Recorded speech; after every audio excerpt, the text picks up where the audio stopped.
Hello friends, कैसे हैं आप सब। आई होप आप सब बहुत बढ़िया होंगे और मैं भी बहुत अच्छा हूं। आज मैं आपको जो टॉपिक बताने जा रहा हूं वो बहुत ही आईएमपी टॉपिक है उन स्टूडेंट के लिए जिन्होंने 11th क्लास में कॉमर्स सब्जेक्ट को चूज़ किया है। और ऐसा नहीं कि सिर्फ कॉमर्स सब्जेक्ट चूज़ किया है, अगर कोई ने मैथमेटिक्स या उसने बायो भी लिया है, कोई वो इस कोर्स को कर सकता है। लेकिन ये मेनली जो होता है वो कॉमर्स वालों के लिए होता है। तो आज हम किसकी बात कर रहे हैं? आज हम बात कर रहे हैं चार्टर्ड अकाउंटेंट सीए कोर्स के बारे में। मैं आपको फुल इन्फॉर्मेशन दूंगा, पॉइंट टू पॉइंट। मैं फुल इन्फॉर्मेशन दूंगा आपको पॉइंट टू पॉइंट। तो आइए जानते हैं। सबसे पहले हमारा जो आईसीआई है, ऑल इंडिया में सिर्फ एक ही स्टेचुटरी बॉडी है जो चार्टर्ड अकाउंटेंट का कोर्स करवाती है, और वो है ICI, institute chartered accountant of India. इसमें आप जैसे ही आप 10th क्लास को पास करते हो, आप इसमें रजिस्ट्रेशन करा सकते हो ये फाउंडेशन के लिए। लेकिन आप एग्ज़ाम में अपीयर तभी हो सकते हो जब आपने 12th का एग्ज़ाम क्लियर कर लिया हो। उसके बाद 12th का एग्ज़ाम जब इस ये फाउंडेशन में आप अपीयर हो सकते हो, या फिर आपने ग्रेजुएट किया हो बीकॉम से, बीएससी से या इंजीनियरिंग किसी से भी आपने ग्रेजुएट हो, तो आपको सीए फाउंडेशन देने की आवश्यकता नहीं पड़ेगी। आप इसके डायरेक्ट इंटरमीडिएट एग्ज़ाम, जिसे आईपीसीसी कहा जाता है, इंटीग्रेटेड प्रोफेशनल कंपटीशन कोर्स में डायरेक्ट आप इंटर हो जाओगे। सीए फाउंडेशन ग्रेजुएट वालों को करने की आवश्यकता नहीं है, वो डायरेक्ट एंट्री से सीए इंटरमीडिएट लेवल पर पहुंच सकते हैं। लेकिन हम अभी बात कर रहे हैं जो अभी 12th में जो स्टूडेंट पास हुए हैं, वो चार्टर्ड अकाउंटेंट के बारे में मैं आपको पूरी डिटेल दे रहा हूं। सबसे पहला जो पड़ाव है हमारा, वो है सीए फाउंडेशन का। सीए फाउंडेशन में हमारा जो सिलेबस होता है वो 4 सब्जेक्ट में डिवाइड होता है। सबसे पहला चीज़ है आपका principle and practice of accounting. इसमें आपका 11th, 12th और हाई लेवल का अकाउंट आपको पढ़ाया जाएगा, और ये पूरा डिस्क्रिप्टिव होता है। और कितने मार्क्स का होता है? 100 मार्क्स का होता है। इसी प्रकार हमारा 2 बिजनेस लॉ, जो हमारा सेकंड पेपर होगा वो हमारा होगा बिजनेस लॉ का, और बिजनेस करेस्पॉन्डेंस एंड रिपोर्टिंग का, और ये कितने मार्क्स का होगा? ये भी 100 मार्क्स का होगा। उसके बाद जो हमारा तीसरा पेपर है वो है हमारा मैथमेटिक्स का और लॉजिकल रीजनिंग का, और ये भी 100 मार्क्स का होगा। और जो हमारा चौथा पेपर होता है, फोर्थ पेपर, वो होता है हमारा business economics and business commercial का। इसमें जो पासिंग होता है उसके 400 टोटल होते हैं। 400 में अगर वो 200 मार्क्स ले आता है तो वह फाउंडेशन एग्ज़ाम क्लियर कर लेता है।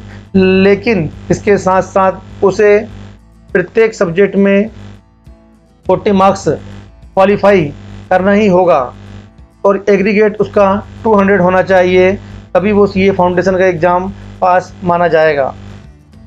जैसे ही आप सीए फाउंडेशन का एग्ज़ाम पास कर लेते हैं तो आप आईपीसीसी के लिए एलिजिबल हो जाते हैं। आईपीसीसी का फुल फॉर्म होता है integrated professional competition course exam. इसमें हमारे 2 ग्रुपों में डिवाइड है ये। पहला ग्रुप, फर्स्ट ग्रुप और सेकंड ग्रुप। पहले जो आपको 4 सब्जेक्ट दिख रहे हैं ये फर्स्ट ग्रुप के हैं। दूसरे जो 4 सब्जेक्ट दिख रहे हैं वो आपके सेकंड ग्रुप के हैं। अब इसमें हम जैसे ही सीए फाउंडेशन पास होते हैं, हमें आईपीसीसी के लिए रजिस्ट्रेशन कराना पड़ता है। ई सर्विस पोर्टल आईसीआई का है उसके ऊपर, और हमें इन 8 सब्जेक्ट के प्रिपरेशन करने के लिए 9 मंथ का समय मिलता है। सीए फाउंडेशन पास करने के बाद 9 मंथ का हमें समय मिलता है। आप चाहें तो दोनों ग्रुप में अपीयर हो सकते हैं, और आप चाहें तो एक ग्रुप में अपीयर हो सकते हैं। ये आपकी क्षमता, कैपेबिलिटी के ऊपर डिपेंड करता है कि आप कितना हार्डवर्क करते हैं। वैसे नॉर्मली आपको दोनों ग्रुप पास करने के लिए 4 मंथ के लिए 15 आवर्स की स्टडी की रिक्वायरमेंट तो रहेगी। आओ इसके बारे के सब्जेक्ट के बारे में अपन जान लेते हैं। तो पहला जो सब्जेक्ट है हमारा वो है हमारा अकाउंटिंग। अकाउंटिंग 100 मार्क्स का पेपर होता है इसका।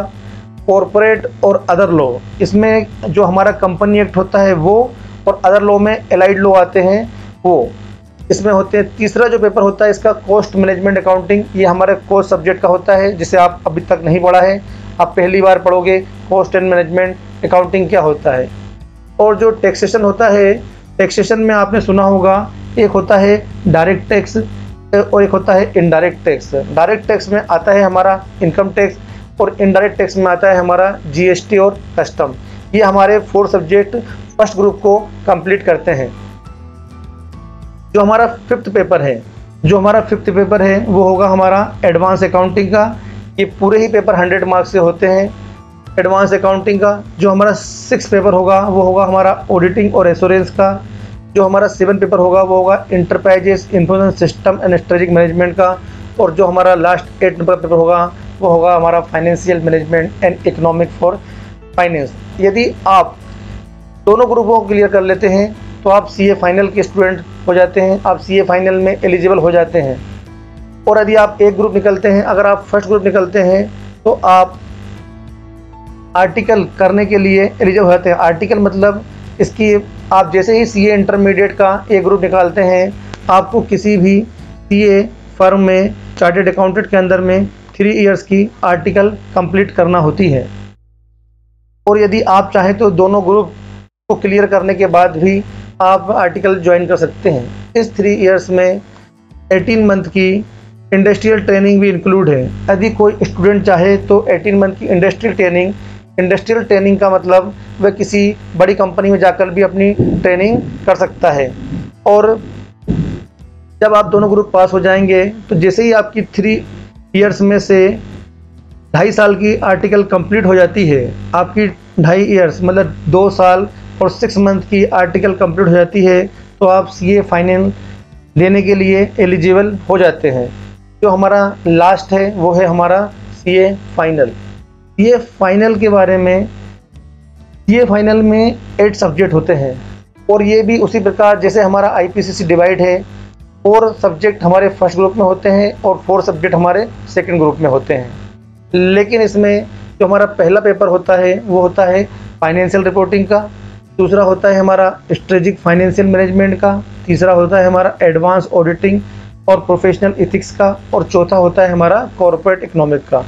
ये एक ग्रुप हो गया हमारा 4 सब्जेक्ट का। और ये प्रत्येक सब्जेक्ट 100 मार्क्स का होता है। उसके बाद strategic cost management and performance valuation, ये हमारा स्ट्रेटेजिक कॉस्ट मैनेजमेंट, ये हमारा कॉस्ट अकाउंटिंग जो हम आईपीसीसी में पढ़ के आए हैं उसका एडवांस लेवल होता है। अब उसके बाद जो हमें ये 6 सब्जेक्ट दिख रहे हैं, इसमें से हमें किसी एक सब्जेक्ट को चूज़ करना है जो आपके इंटरेस्ट के में हो, आप इसे चूज़ कर सकते हो।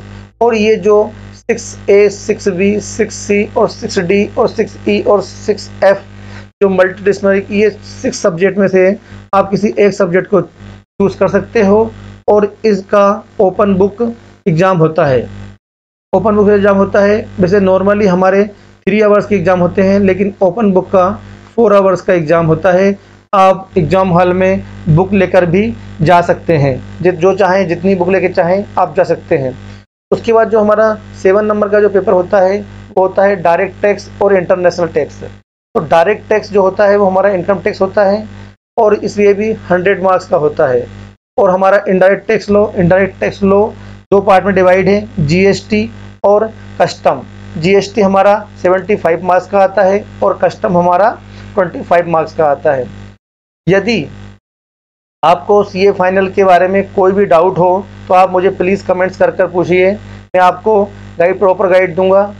और अगर आपको मेरा वीडियो अच्छा लगा हो तो प्लीज़ सब्सक्राइब और बेल आइकन को हिट करना मत भूलिएगा। थैंक यू वेरी मच बच्चों, God bless you, you are successful, your journey chartered accountant is a most difficult course in India and most valuable course in India.